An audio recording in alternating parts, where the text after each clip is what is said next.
Hi guys, this is another episode of QQ. My name is Paul Weston, and with me is Mitchell Allen. Say hello. Hi. And guys, today we're going to be talking about Arrival. It is a very good film. The Yes. first 2 or 3 minutes, we're just going to do a quick spoiler-free review, so you don't actually have to have anything ruined for you. And then right after that, we're going to go straight into the nitty-gritty spoilers of the bunch. Nitty gritty. We get it. We get into it, guys. All right. This is an in-depth show. Yeah. Hopefully, I learn things and unpack how I feel about this film. So, uh, Mitch, why Yeah. don't you start us off? Give us a quick 60-second blurb of what you think of the film. Yeah. I mean, well, we've clearly been sort of leading up to the idea. This is not a sit there and let it wash by you movie. This is a sit there and contend with ideas film. It's very strong conceptually. It's got some really strong performances, really also very functional performances. But for fans of Denis Villeneuve, you'll probably remember films like Sicario and Prisoners and Incendie, and they're very dark, sort of overbearing films in some ways. What you'll find with this one is it's got more sweetness and emotion packed behind it, and a lot of the instincts that you're going to expect from a Villeneuve film are sort of switched around. Also, just for any fans of high concept sci-fi, it really is. It's sort of got everything. It's got the attention to detail. It's got the fascination with other worlds, and also how they affect us. And there's just a lot going for this film. There's very few caveats that I had with it. So yeah, I quite enjoyed it. And you, Paul? I mean, I thought that was very well put, Mitch. Oh, thank you. There's not a whole Thanks, lot to add Paul. without, like, adding more spoilers. But, like, yeah, just to sort of reiterate, like, this is not something you're like, oh, yeah, this is going to be Independence Day. They're going to fuck shit up. Like, it's not, Yeah, this is not that kind of film. definitely not. I would definitely go if you're hoping to be a little more contemplative. That's one thing I did want to say. It's definitely I think Denis Villeneuve just basically showed like, look, yeah, I've shown you a few things in the last couple films I've done, but like I have so much more to show you, and I think that's what's really really interesting. And honestly, I feel like while I was watching it that I was watching something transformative. I don't know if like something shifted in me quite yet, but um, I definitely know that I'm gonna watch this film many more times. Um, it's just yeah, there's just something about it that I don't quite know. Yeah, it moved something in me, and so As an added spoiler-free note, this movie that we're recording this on November, well, let's just say it's mid-November. yeah, So this film could not be more timely. I will not say why, but I think once you see it, you will understand. yeah. Well, like let's Yeah, let's let's just actually unpack get into why it. Okay, exactly. all right, Let's sure. just give them quick grades. I'm gonna give this an A, which I wouldn't be surprised if I get an A+ on my second or third viewing. What about you? I think that when I first saw it, I thought A minus, and now thinking about it, I go no, A, Yeah, it's one of those. because yeah, Yeah, sorry, not to cut you off. I was just gonna say it's no, like no, please. it's not one of those films where you're like, yeah, your blood's like pumping and everything like that. But it's just it's so rare that I am satisfied. Like my brain is satisfied, Yes, right? 100%, And 100%. and you know what? Yeah, Especially now. yeah, exactly, right. And it's Yeah, so like the whole thing is like maybe there's not a necessarily like um the concept you usually want from like a+ kind of film, but the way that it's making me feel, especially afterward, definitely gives it for me a deserving an A. But you know what, Mitch? I think we give enough warning. Let's just get right into it. all right. Tell them exactly what All to start all the talking about. aliens die. What? uh, No, just key, you guys. so What are we getting into? What topic? you mentioned before we started that the beginning Oh, topic you wanted to talk about, and I'll sort of sit here and listen and ask questions afterward, is or during sort of how it uses language both cinematically and as you know a metaphor essentially. Yeah.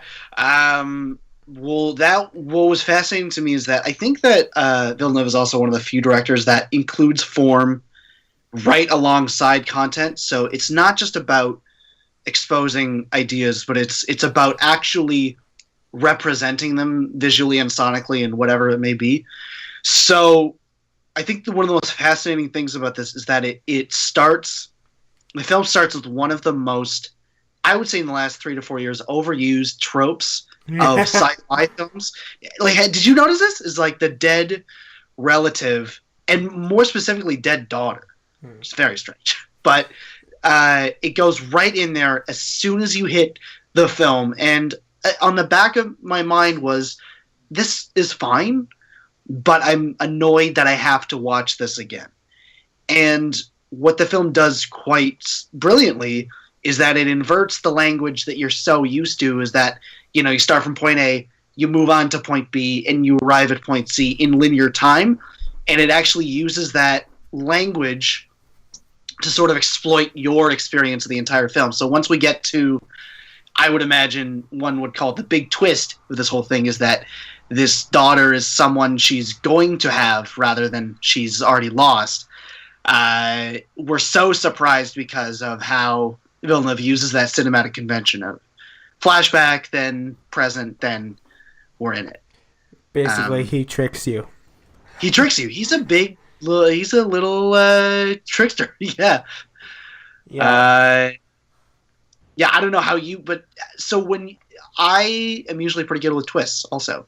Did you at any point see this coming? This, what's funny is that I saw it with someone who is not necessarily a film person, and Sure. he saw the twist before I did. Really? Yeah, I think I was just so consumed by everything else. By everything else, and sort of like the feelings that I was sort of going through, and just like the soundtrack and the visuals, and like realizing like just all these different layers, and I was in a very real way just sort of along for the ride.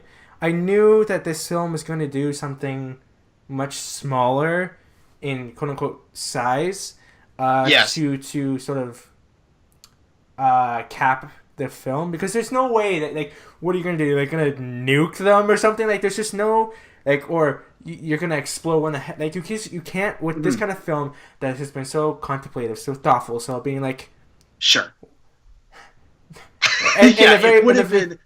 Sorry, go It for would have been such a betrayal to go to like. And the other thing is that it also explicitly addresses it at one point. I think at one section there's like a mini montage of like news clips of like destruction around the globe, and people throwing things into buildings and all, and there's all this chaos. It's like, what's gonna happen? And then you cut to like, Amy Adams and Renner back in front of a whiteboard, and you're like, oh, this movie is about science and not the usual apocalyptic nonsense that we usually see. Yeah, and it's just like, I feel like the reason that you said is very topical at the moment. It's just like, oh my god, it's whole thing. It's just like, communicate. There's no way that the destruction and chaos will ever solve anything in a truly progressive manner.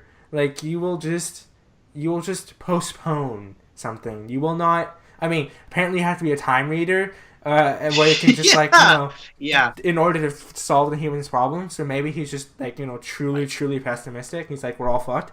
But hopefully the other reading is like, through the power of communication and the attempt to understand, we can actually maybe get somewhere. Yeah. Right, and it's.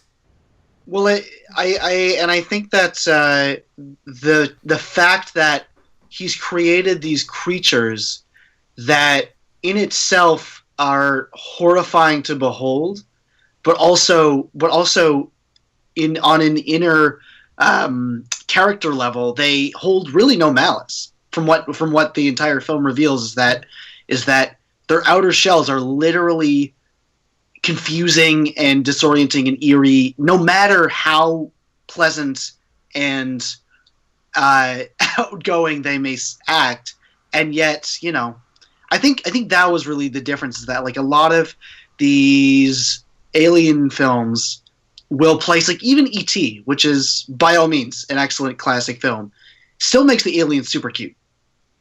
And that means, oh, the alien is cute, and we should like it because it looks cute. And the film has this sort of mini, the antagonistic impulse to go, oh, we're gonna make this thing ugly as shit. But by our standards, and then we actually have to go even one step further to analyze, how well motivated these things are.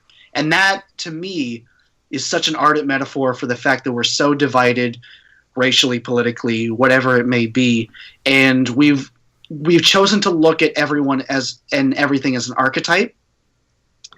And language and actual communication is the only thing that seems to break that down. I thought that was such a potent, metaphor and idea that just seems so relevant today of all days, but I think all the time. Mm-hmm. Yeah. I thought it also handled because when you have a film like this, there are going to be a subset of people who are going to be like, fuck that, you should blow it up, or I would just done this and then I would have done that, right? Yeah. Well, I was interested also in the fact that this was made ostensibly probably shot last year, mm-hmm. and released just now, but was still released ostensibly under the Obama presidency. So how does this look in a more reactionary political climate under, I won't say it, the new president, because I still can't say it, but under the new president, how does it look under a different administration, even the Bush administration? How would this film look? And I thought it was perhaps a simplistic way to look at it, but a fascinating idea of just, well, yeah, maybe people would be like, no, blow these people up. And there was something to be said about the diplomacy that's employed in this movie. So yeah. And it's such a weird film, because I know there's going to be people who like go in and explain like aliens, and instantly as soon as you think of aliens, you're going to think they're like blowing shit up, killing things, like Independence Day, essentially, right? And the fact that the writer and Denis Villeneuve have the balls to just be like, no, right? I feel like they do it just enough where it's like, look, there is going to be an outward force.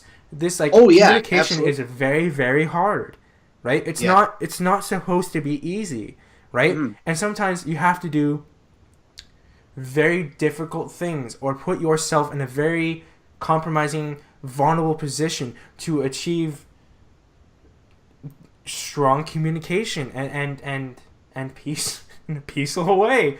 But it's the fact that he is bold enough to actually do that, because I guarantee you there's gonna be some reviews out there being like, holy shit, this film is so boring, nothing happens. I absolutely for sure believe it. 100%.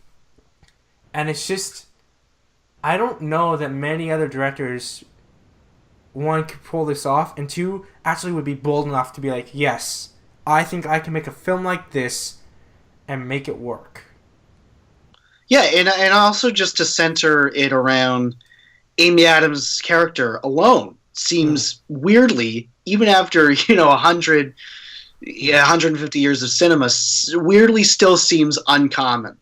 And because it's not only that it's Amy Adams is a mom, it's that she will become a mother. She's not even a mother yet. She has instincts that are just independent and career driven, and she is faced with so many different multifaceted challenges that for a female lead, she's not given this stock treatment. It really is so dimensional, and the added existence of that timeline as it carries forward, I think that it's refreshing and very surprising actually to see that they've done that with her character. Well, I find it interesting that someone who's actually probably more stock than anything is Jeremy Renner's character. Yeah, he's like he's good, what the good female performance, character for sure. where it's like You're right. It's 100% true. where it's Yeah. like they're there, they're competent, they're helpful, Yes. but Yes. ultimately they're there to facilitate the success of the protagonist. And I was like, I just feel like he did that kind of tongue in cheek. I just like there's Yeah. Yeah. Right? I think I could see that for sure. Absolutely. and like I even thought And about that a he little bit. comes over and he just sort of like pulls her, hey, just take a seat. And, Yeah, you know, right? well, I'm just going to be nice and be the mathematician. Whoa, man, you're really impressive. Basically, right? I didn't think about that. You're right. And it It's basically flopped it, right? Yeah, totally And- flop it. And I know I'm just superimposing it on Jeremy Renner's character Ian, but like I always felt that like cheekiness to it. Like I know what kind of character I am, and I'm totally cool with it, right? Like it's just the idea that he's like I'm supposed to be the charming, happy guy that like Yeah, that, exactly. that gets the character Yes. back up, Yes. right? And it has an extra layer to it that when you find out that Ian Yeah. is the person who leaves, the whole idea, because like there's been times where like you know why mommy and I are not together anymore, right? Like they had that same goddamn conversation, but it was the other way around, right? Yeah. So it's just that's like I'm totally fine with saying it on record. Like right now, Denis Villeneuve is definitely my favorite director. There's like not. I would say that if he's not my absolute favorite, like I have a few others, he is slowly climbing the ladder. Do you know what I mean? Like he is definitely in range of becoming someone I already fiercely admire him, but someone I just go, oh God, full on God. I he's pretty close to that level for me already. And that's with I watching think just three he's films. he's one of the few directors that, by the way, I think elevates screenplays. Well, yeah, Not that's, that he works with good writers, but all of his films transcend the general pitfalls of screenplays recently. I'm gonna put you on the spot. Okay. In what way does he elevate them? How? I would say that, I mean, it's something I'm still discovering as I watch a lot of his films, but I would say that he treats character, any character in the film. This is actually one of the few criticisms I have of this one, but most of his films treat characters multidimensionally, whether they be the guy that walks in the room for 3 seconds or whether they be someone that has an emotional arc. I think that he gives the amount of detail needed, whether it be costume design or the performance, to bring out that character, whereas a lot of films are obsessed with plot but not why the plot needs to move forward. And I would say that also there's a couple lines of dialogue in this movie that made me question whether this was even a good screenplay. It was. In the end, it is very well written and it's really well put together. But there's a couple things that make you go, "Oh God!" Under a different director, this could have been a huge disaster. What lines?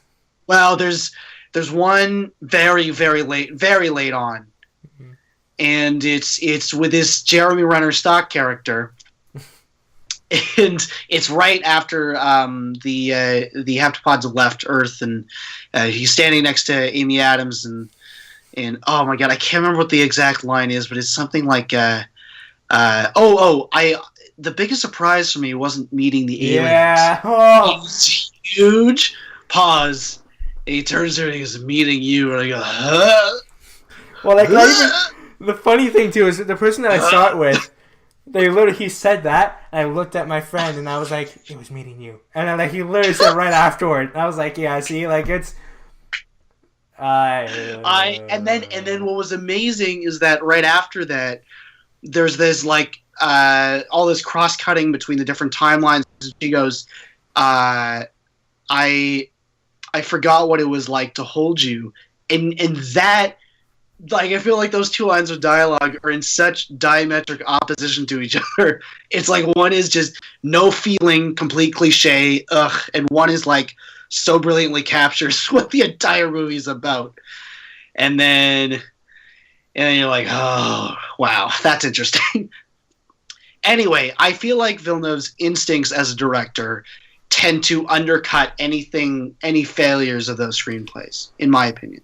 It's like he walks with the blindfold on, metaphorically, Yeah. and he knows the pitfalls are, and he just like takes a big step over them. You're like, is it? I've seen not great directors, but I've seen very good directors who fall right into that hole. Totally. Fincher does it all the time. Yeah, that was the person I was thinking too. Yeah, because sometimes he just, like, a lot of the time he nails it on the head and he has great instincts, and sometimes he just walks straight into the little hedges of like, this is, I don't know how to feel about this right now. Not that I would ever change anything about Fincher, because he is Fincher's a lovely guy. But so one thing I will say, the only thing that was sort of like, is that like, I wanted this film to make me cry. True, that is true. And I think it was close. I think there was just something in the minutia, just like there's little bits and pieces somewhere that I don't know exactly what it was. I know that I was in the right position to be forced to cry, and I wanted to cry when she was like holding Ian, but I didn't feel like it.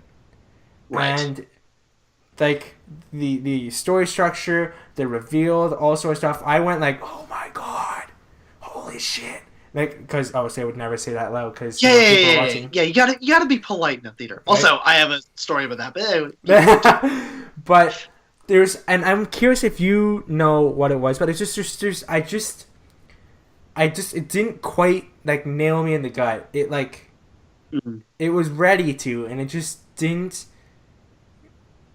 I think I wanted it to rip my heart out and like eat it. Yeah. Well, I think that I had I had a similar issue, much more pronounced, mind you, with Interstellar, which I know you also gave an A, and I had much larger issues with that film. You would change that now. He said that, guys, you did not see that. He said it straight into the microphone. He really means business. So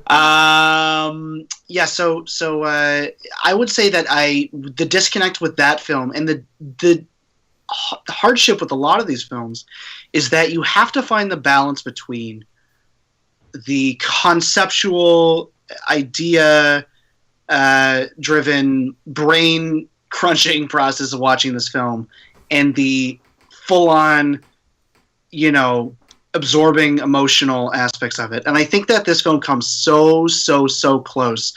But that to me is a dissonance that's sometimes so hard to bridge. And I think that may be where some of the blame lies. Because you're so caught up in the machinations of how this plot unfolds. In fact, there's one scene I would say that I still think it's the one in this intricately, detailed plot. It's the one thing that sort of falls a little flat is the ceremony where Amy Adams turns around and sees the president of China. Is it the president? What is the general? Designation? General. It could have been a general. General, and he gives her the phone number that she'll eventually call to.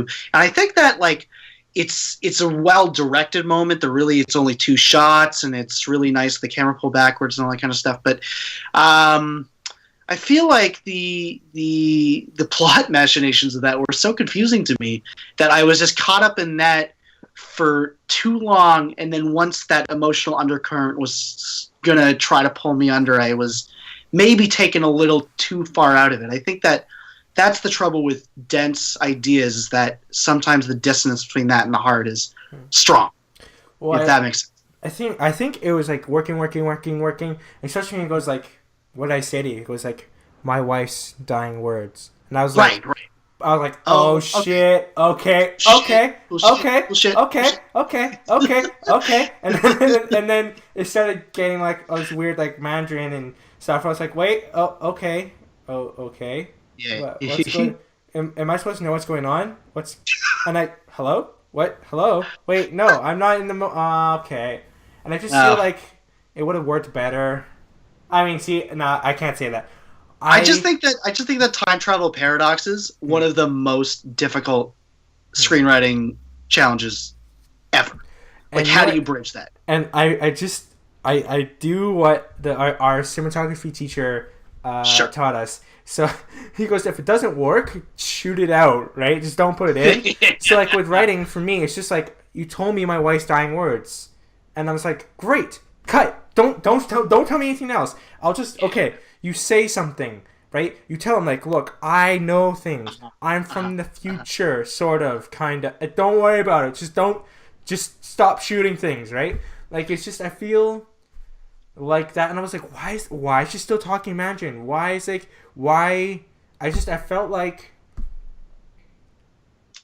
I felt like I didn't want to see that stuff, and I felt like it was weird. Where like Jeremy Renner was like, "I'm sorry," that sort of thing, hold it up, right? And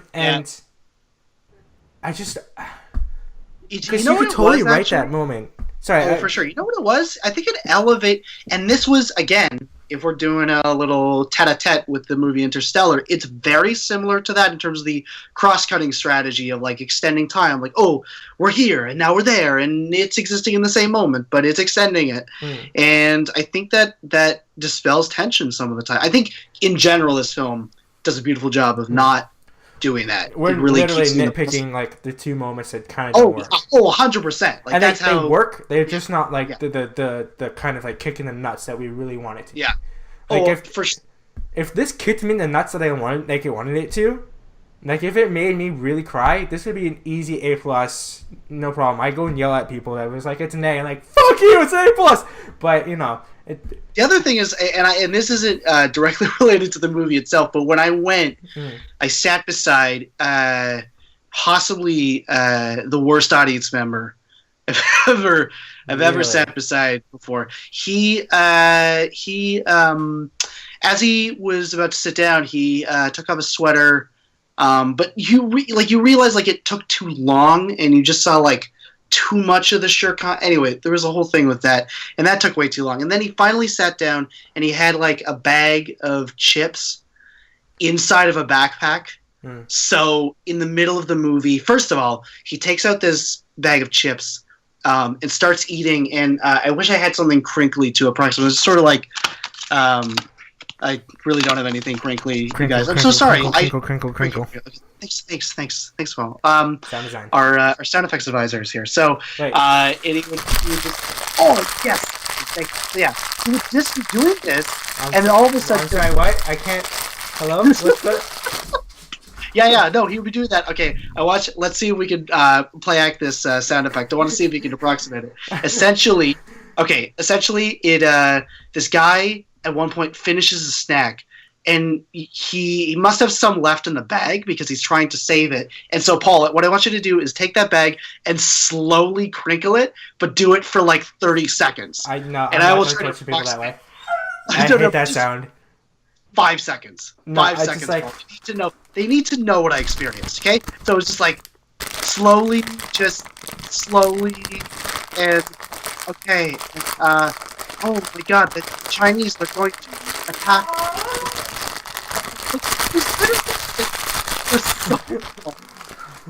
For so long. And I was losing my mind. And especially because the sound design is so quiet and trained to the ear. So my question to you is, why didn't you go, excuse me, sir, would you please stop fingering your bag of chips and just like leave it alone? Just stop. I can hear it. I have the worst social anxiety. Really? Oh man. I am so bad at that stuff. I am so bad at just leaning over and being like, "Excuse me, sir." Because the thing is that he also was yelling, like not yelling, but like saying angry things out loud, just sort of like that bitch and like, oh God, how stupid. And I was like, if I make this guy angry, I don't want actual I don't want to be punched in the face. Real life scenarios to happen. I mean, you probably wouldn't have, but I was just like, anyway. So that was distracting for me. Yeah, holy shit, dude. Yeah. Oh my God. The strangest thing is the last like the last like 4 or 5 really bad people that I've had in theaters Yeah. have all been like older people Yes. in a row behind me talking this loud Yeah, I know. about absolutely nothing. And I'm like, what the? We're Or like, or did you hear about Bertha when she went to the doc? I was like, are you? We're half an yeah. hour into the movie. Quit talking. Yeah. And my favorite is like when you see something on the screen, it's like happy birthday Jenna, and they're like, happy birthday Jenna. Like they literally have to repeat it out loud so loudly The thing for that was everyone so else to hear. frustrating about that for me though is like, you know me, I have less social anxiety than you, and I'm comfortable with being like, excuse me, Sure. can you please be a little bit quieter? We can all hear you, right? Or like it's quite distracting. Yes. There was the last movie that I went to. I literally went, excuse me, we can hear you. You're being quite loud. And like, oh, okay, sorry. And then, like Really? 3 minutes later, it happened again. I was Oh, like, excuse me, you're being very loud. We can all hear you. Please be quiet. And it happened. I was like, I was like, you know Yeah. what? If I say it 2 times, they're just not hearing me. Maybe they're, they don't, because they are fairly old, right? So like, maybe, I don't know, they have something going on. I It's like just how, by the way, this conversation is like the antithesis of this entire film. We're talking about like just not bothering to communicate and not, who cares? It's not gonna happen. And meanwhile, oh, but I did. Oh. Right, you know what? Whatever. Anyway. You're right? No, I was wrong. I should have. The thing is, eventually they stopped, right? Like, sure. and so it's just, yeah. Like the thing is, I communicated, but it didn't work. Yeah. I think the important thing is that I didn't get angry and like trying to like pile drive one of them or something, because I was like, I just why? And like the weird thing is like, I usually go see like weird arty films at like in the middle of the day, right? So I'm like, I'm watching. God, what film was it? It was. By the way, for those of you still listening, I'm sitting here with a pen and paper on a large couch. It's just apparently. Yeah. But what I'll finish my point real quick. What film was it? It was like, it was the one where it was Rachel McAdams. No, Rachel. Dolezal. Wise something. Oh, Rachel Weisz. Yeah, sure. Yeah, and when she was like, she had to prove that the Holocaust happened. Oh, this is Denial. I haven't seen this yet. Okay, I sure. enjoyed it. Apparently, it's not as popular with other people, but I don't know. I rather enjoy it. I don't know. But like, we're watching this film. I'm like, why are you in this kind of film and talking? Isn't there? What? There's like an unspoken rule. Like some movies, you don't do this. You can do it in Paul Blart. You can't do it in Arrival. And I'm like, you could have went and saw any film. You don't even have to be here. This is like a very heavy, arty film. Why? Yes. Like, why did you waste your money if you're just gonna talk? I don't understand. Like this. Yes. Like what the hell? Anyways, I'm done. Anyway, we're not talking about the film anymore. This is why the world is crumbling. This is it, you guys. Yeah. And you know what? Despite the fact that I'm grumpy and all that sort of stuff, I should still communicate. And even if I am frustrated, it's okay to be frustrated. But I have to be frustrated and learn how to communicate despite that. That is what Arrival is teaching us. Yeah, we can't just sit back and be like, oh, you know what, screw it. Everyone's going to be like mad at us or whatever it may be. You have to say something. You have to say something to those rude guys saying happy birthday, Jenna, just in the middle of the movie. Or else what is freedom of speech, you guys? What is freedom of watching films? All right. Wow. Anyways, we're just lollygagging at this point. I'm ending this. This was fun for us. It's been a long week. Yeah. Guys. Good lord. All right, guys. Short form of it all. Go see Arrival. Yes. A for me. A for him. A for him. A. All right. I'm Paul Weston, and over there I'm Mitchell Allen. Mitchell Allen. Yeah, and we'll see you guys next time. Goodbye. Goodbye, buddy. Goodbye.